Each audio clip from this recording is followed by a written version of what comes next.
Tell us about Landscape Suicide, James Benning's 1987 film. You've probably more than anybody else mentioned James Benning's work to me, and I'm just sort of excited to have you be the one presenting James Benning for the first time on the channel. Well, I just think James Benning is just one of our country's great visual artists. You know, you hear a lot in film, oh, they have a painterly quality, they're painterly images. Well, James, more than anyone I can think of, he sort of approaches film like as a painter, like he works alone and the frame is his canvas. You know, it's one thing to create painterly images with a lot of people and lights, but James is he's such a singular artist, and I think he's just so innovative in his storytelling. We knew him well, or thought we did.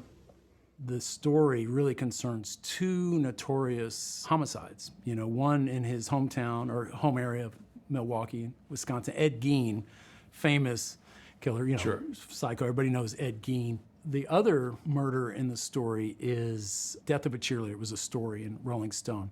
So he kind of juxtaposes these two tragedies.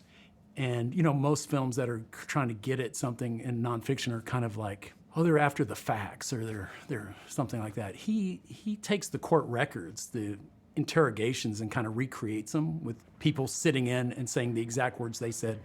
I always felt like I never have friends over because I don't know, I'm just like embarrassed about everything, and I don't know.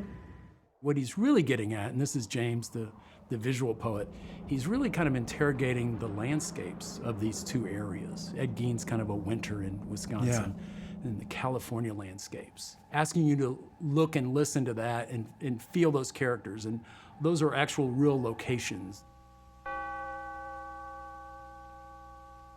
James is a mathematician. You know, he actually has a graduate degree and taught math, you know. Nothing's random. It's the mathematician in him. Everything has a purpose. Everything is very specific and timed. He kind of comes out of the structuralist school, maybe, the 60s, 70s. You would think that.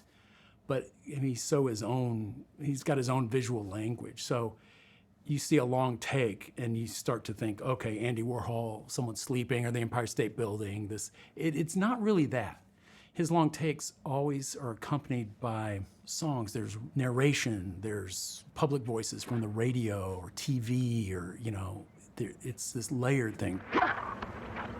For a filmmaker who really doesn't work with actors, that's not his style or interest, he, in this case, casts two people as these two murderers, and they give great performances, very detached, but you believe them so thoroughly as their characters. It's really unique. I looked up and she was gone.